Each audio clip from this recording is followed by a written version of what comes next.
Welcome back, GED scholars and math warriors, to another video.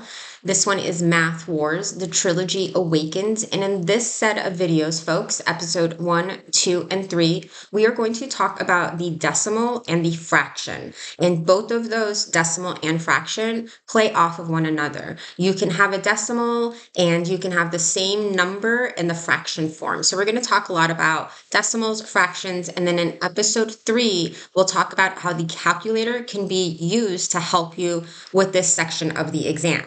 And if you're wondering, well, why aren't they starting with episode 3, the return of the calculator? Because there is this section on the math exam where you're not allowed to use your calculator. And it's about 12% of the exam. And it comes out to about like 5 to 6 questions that you might see on the exam where they'll tell you you can't use your calculator. And a lot of the times, those questions happen to be decimal questions, or they happen to be fraction questions. So that's why in this trilogy, in these 3 videos, I am going to start off by teaching you how to complete these problems by hand, old school style. But in episode 3, I'll talk about how you can use your calculator, especially on the exam when they allow you to use your calculator. Yes, definitely, folks, use a tool that they give you, they're allowing you to use on the exam. Let's go ahead and get started. So the first number we see, we have 3.525. And notice that there is a number to the left of the decimal point, and there are numbers to the right. And then also pay attention to the names of these values. So the 3 that we see right here is in the ones. And then when you go to the right of this decimal point right here, we see that the 5 is in the tenths. And pay attention to the fact that when you get to the right of the decimal points, the number values end in TH. So it's tenths, hundredths, thousandths. And you want to pay attention to that because if they ask you to find a number with the 3 in the hundredths, you know exactly where to look. You need to make sure you're looking at that second number to the right of the decimal point. So make sure you know the name of the values when it comes to the position of digits when a decimal point is involved. Another reason you want to make sure that you pay attention to decimals and the values of the places where the digits can sit is you might be asked to compare two decimals. And they might ask you, well, which one is greater? Which one is least? They might even have you compare more than 2. So you want to be mindful of that. And if you are looking at a decimal, like the example we have, the first one, we have 45.8, and then the second one, 45.77, and you're having a hard time figuring out, well, which one's greater? And if you're looking at the second number and you're thinking, okay, well, because there are 2 digits after this decimal, that must be the greater one. I'm going to tell you, as this note says in the upper right-hand corner, you can add a 0 after the 8. So there are 2 digits after the decimal like there are in the second one. And when you look at this now, and you have 80 versus 77, which one's greater? The 80 is, right? And because the whole number to the left of the decimal for both of our examples is 45, we know this 80 is what's going to make this first example greater than the second example. So this would be the greater number. As I mentioned, they might give you more than 2 to compare, and they might ask you to put it in order from greatest to least. And so when we look at these numbers, this last one down here has 3 digits after the decimal. So I know all of the numbers above it. I want to do the same exact thing because it's going to make life a lot easier when I compare 4 numbers. I know automatically that the second number is going to be the greatest because it's the only one that has a whole number to the left of the decimal. So that's going to be my first one. So now we need to figure out, well, what's the second greatest? So we have 850 versus 800 versus 819. Well, 850 is going to be the second one, obviously. And then now we have 800 versus 819. Which one's greater? Yep, you got it. This last one will be number 3, and then 0.800 will be the last one. So now let's look at adding and subtracting because this might be a type of question that they will include in the section where you're not allowed to use the calculator. So when we add and when we subtract, you want to make sure that you write the numbers and that the decimals are lining up. And then when it comes to subtracting, as you can tell from this note down here, the third note, it says when subtracting, write the larger or the greater number on top. And that's what we have in our example right here. But what we want to do is let's look at addition first. And these numbers look similar. Yes, they're the same ones we use to rate or rank the numbers from greatest to least. And what we did last time is we added zeros. And that's what I want to do here, because when I decide to add or subtract, it'll just make it a lot easier if these numbers line up. We're going to go ahead and add, folks. Remember, no calculator. We're going to start all the way to the right. So I have 3 zeros and then a 9. So I know that this is going to be a 9. Then next column over, I have 5 plus 1, and that'll give me 6. And then moving to the left, I have 8 plus 8 plus 8 plus 8. So 8 plus 8 is 16, plus 8 is 24, plus 8 is 32. So 8 times 4 is 32. So I'm going to drop off the 2 down here, and I'm going to carry the 3 over to the far left column. And then 3 plus 1 will give me 4. And if you're like, well, where do I put that decimal? You're going to bring the decimal down, because remember, you lined them all up. So you're going to bring it down and you're going to drop it right before the 2 and after the 4. So moving on to subtracting, I'm going to add a 0 because it'll make life easier. How did you know 1.8 is greater than 0.85? Folks, because the 1. This 1 is letting me know that 1.8 is larger than 0.85. If that 1 wasn't there and I just had 0.8, yeah, then the 0.85 would be on top. But because of this whole number to the left, it's automatically making this top number larger. So let's go ahead and subtract. So 0 minus 5 can't happen. So go to your neighbor, which is the 8, and borrow 1. So now I have 10 over here that I can use. So 10 minus 5 is going to give me 5. And it's not 8, right? Because I borrowed 1. So this is a 7 now. And if you're like, well, 7 minus 8, that can't happen. But you can borrow this 1. So 17 minus 8 is going to give me 9. And then bring that decimal all the way down. And your answer is going to be 0.95. So let's look at multiplication. And so with multiplication, unlike subtraction, addition, you don't have to line up the decimals. You're just going to line up the numbers. So I have 2.6 times 0.45. And so the digits are lining up with one another, not the decimals, because you're going to add the decimal after the operation is complete, based on how many spaces there are in the problem. So this top one, there is 1 spot right here, right? The 6 takes up 1 space. And then the 0.45, we have 2 down here. So we know that we have 2 plus 1. I'm going to have to move from the right all the way 3 spots to drop off the decimal. But we'll complete that once we complete this multiplication. So folks, remember, you don't have your calculator. And if you struggle with multiplication, please make sure you study your multiplication table up until 12 times 12. So let's go ahead and get started. I have 5 times 6, and 5 times 6 is going to give me 30. I'm going to carry the 3. 5 times 2 is 10, plus 3, I have 13. So now I'm going over to the 4 to multiply that. But before I do, I need to put a placeholder down here. So I usually put an X, but you can also put a 0 if that's what you want to use for your placeholder. It doesn't matter as long as you know that this represents 0. So let's go ahead and take care of this multiplication. 4 times 6 is going to give me 24. So I'm going to put down the 4 down here. I'm going to carry the 2. So let me scratch this 3 out. I'm going to carry the 2. 4 times 2 is 8, plus 2 is going to give me 10. So then I'll write 10 down here. And I know I need to add these together. So 0 plus x, well, 0 plus 0 basically, is going to give me 0. 3 plus 4 is going to give me 7. 1 plus 0 is going to give me 1. And then I bring down this 1. So remember, we have 3 digits that are hanging out after the decimal in total. So starting all the way from the right, I'm going to go 1, 2, 3, and I'm going to drop that decimal right there. So my answer is 1.170.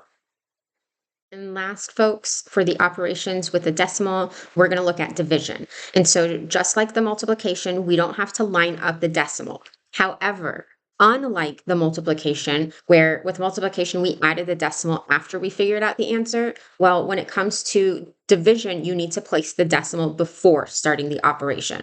So this first example we see right over here, it says divide 14.4 by 6. And 6 is just the whole number. There's no decimal anywhere around it. So when it comes to this 14.4 that I see over here, I don't need to move that decimal to the right or to the left. All I'm going to do is I'm going to bring it up. It's going to travel to this the top of the division symbol, and it's going to hang out there while we go ahead and we figure out the answer. We know that 6 will go into 14 twice, so I'm going to put 2 right there. So 2 times 6 is 12, and 14 minus 12 is going to give me 2. I need to bring this 4 down, and only the 4. Don't bring this decimal down with it and say, oh, it's 2.4. No, it's 24. So it's 24 divided by 6. It's 4. So I'm going to put 4 right up here, and that's your answer, folks. 2.4 is your answer. Because like I said, there are no decimals over here in my divisor. It's just the 6.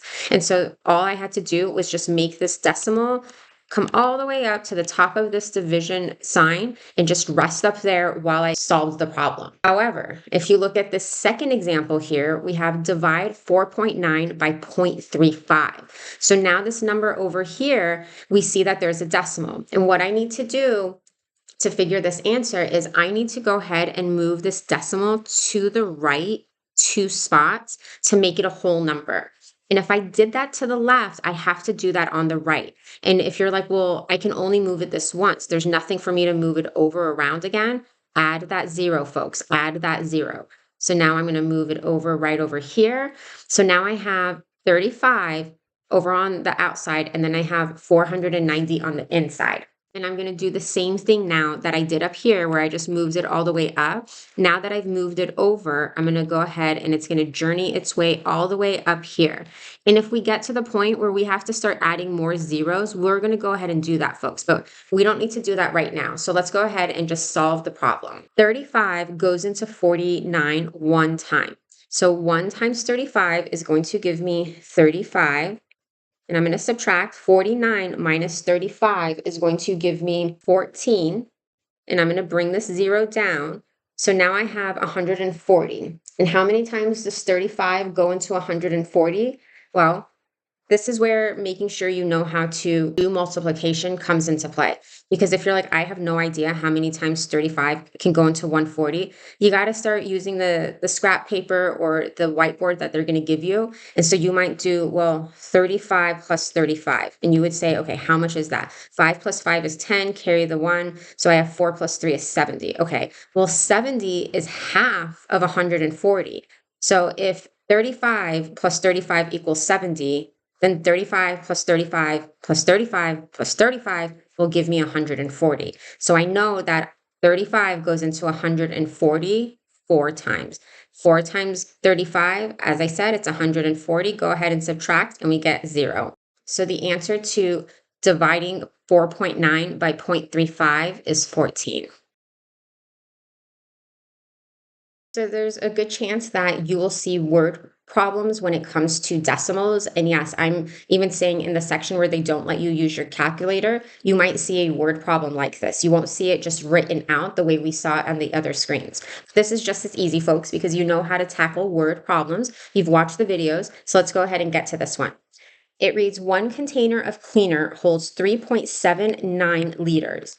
If Joe bought 4 containers, how many liters did he buy? Okay, well, 3.79, 4 containers, I can either A, do this as multiplication, 3.79 times 4, or I can do 3.79, 3.79, 3.79, and 3.79. And I can add all of these together because adding the 3.79 4 times is the same as multiplying it by 4. Whichever one is easier for you guys. Remember, if you don't have your calculator and you're like, it's a lot easier for me to add these numbers together, the 9s and then the 7s and the 3s versus doing multiplication, then add, folks. But if you're like, no, I want to multiply instead, I studied my multiplication table, I feel comfortable, then take care of it this way, folks. Tackle this problem this way. I'm going to tackle it with multiplication. So let's go ahead and get to the answer. But before we tackle this question, I want us to look at the answer choices because you can eliminate some of these answer choices immediately. For example, we know 1 container holds 3.79 liters. Okay, right off the bat, which answer choice can we kick out the window? A, we can kick out A. So we get A out of the way, and it kind of just makes life easier, folks. And if you're thinking, I want to kick B out because B looks like it would only be if he had gotten 2, and we're told that it's 4, I like the way you're thinking, folks. And yeah, you're absolutely right. If you're thinking, if he only got 2 bottles, that would make sense that the number would be around 7, right? Look at how we have it over here as addition. You can say like, okay, well, 3 plus 3 is 6. And I know the 7 nines, that's going to make me round that 6 up. I'm going to have to add more to it. So if you're like, I don't think it's B either, and you want to eliminate B, I think that you're smart. I think that you are thinking past just let me get to the answer. You're really thinking analytically, which is basically what they're testing you on. So bravo.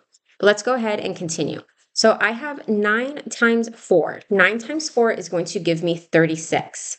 And if you're like, I kind of know what the answer is already because there's only one number that has a 6 in it, and it's the letter D. I'm going to say, really? Is that how quickly you're going to take care of this problem? You're not going to even do the math? And you say, yeah, because I know that it's going to be the answer. 9 times 4 is 36, and I know I drop off the 6 here. There's nothing next to the 4, so there's not going to be like 2 rows of, adding like we saw with the other problems. I'm going to say good job because yeah, this is the answer, folks. It is D. You don't need to move forward. That's why I'm saying a lot of these types of problems will end up showing on the first section or the second section where you're being told you can't use a calculator. You got to use your mind past the let me quickly get to the answer and just kind of think, okay, well, 9 times 4 is 36. Only answer that has a 6 is D. Bravo, folks. Bravo. So let's go ahead and look at the last problem. It is another word problem. And if you're like, I want to see more examples, please visit gedtalk.com/resources, folks, where I share worksheets with answers and it's free to download. I don't ask for your email or any of that information. So please make sure you visit gedtalk.com/resources or go and buy a study guide where they're also going to be able to give you different problems and different practice exams too for you to learn how to use this skill. So the problem reads, ribbon costs 45 cents per foot. If you need 20.5 feet of ribbon, what will be the cost to the nearest cent? Okay, and all of our answer choices are dollar amounts, and it's telling us it wants it to the nearest cent, which is kind of hinting to the fact that we might have to round the number. But let's go ahead and figure this problem out. If you're like, whoa, wait, I want to go ahead and cross out some of the answer choices because already when I look at it, I know it's not the answer choice. Okay, if you're like A looks a little suspicious. 92 cents. If I want 20 feet, over 20 feet, 20 and a half feet, and it's 45 cents per foot, I'm going to say that A is out of the question because 45 cents times 2 is going to give me 90 cents. And that's only going to be for 2 feet, and I need 20.5. So I know A out the door. And I would applaud you. Great strategic thinking. I like the way you're doing this. So let's go ahead and take care of some multiplication. So I'm going to do 20.5 times 0.45. And remember, we're doing multiplication, so we don't need to line up the decimal. So 5 times 5 is going to give me 25, so I'll drop the 5 right there.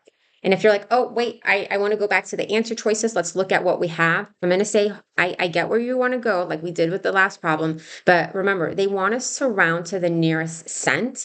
And I have 2 digits that I have to multiply. First is the 5, that's what we're doing, and then the 4. So I know I'm going to have 2 rows, and I'm going to have to add. So I would say hold off on eliminating any more answer choices, okay? So let's just complete the problem. 5 times 5 is 25. I drop the 5. I'm going to carry the 2. 5 times 0 is 0, plus the 2 will give me 2. Then I have 5 times 2, and that'll give me a 10. Put a placeholder. I did an X last time. I'll do a 0 this time because now I'm moving over and I'm going to multiply by 4. 4 times 5 is going to give me 20, so drop the 2, and there's already a 2 hanging out up here, so I'll leave it there. 4 times 0 is 0, plus 2 is going to give me 2. And then 4 times 2 is going to give me 8. And now let's add. That kind of looked like we were subtracting. So let's go ahead and add. So 5 plus 0 will give me 5. 2 plus 0 give me 2. 0 plus 2 gives me 2. 1 plus 8 will give me 9. Now I need to drop off that decimal, right? So how many spots? 1, 2, 3. So I'm going to start over here on the far right and go 1, 2, 3. Remember, the question asks, what's the cost to the nearest cent? So the nearest cent is, it's going to be over here in this hundredths, right? That's where the cent is going to be. So what do? Look to the number to the right, and that's a 5. The rule says if the number to the right is 5 or greater, round it up. So that means my answer is 9.23, and that happens to be letter B. Thanks for joining me, folks, in episode 1, A Decimal Point. Please make sure you watch the second episode and third episode. Videos drop on Mondays along with the worksheets at gedtalk.com/resources. You know what you're doing, folks. Keep your head up. You've got this.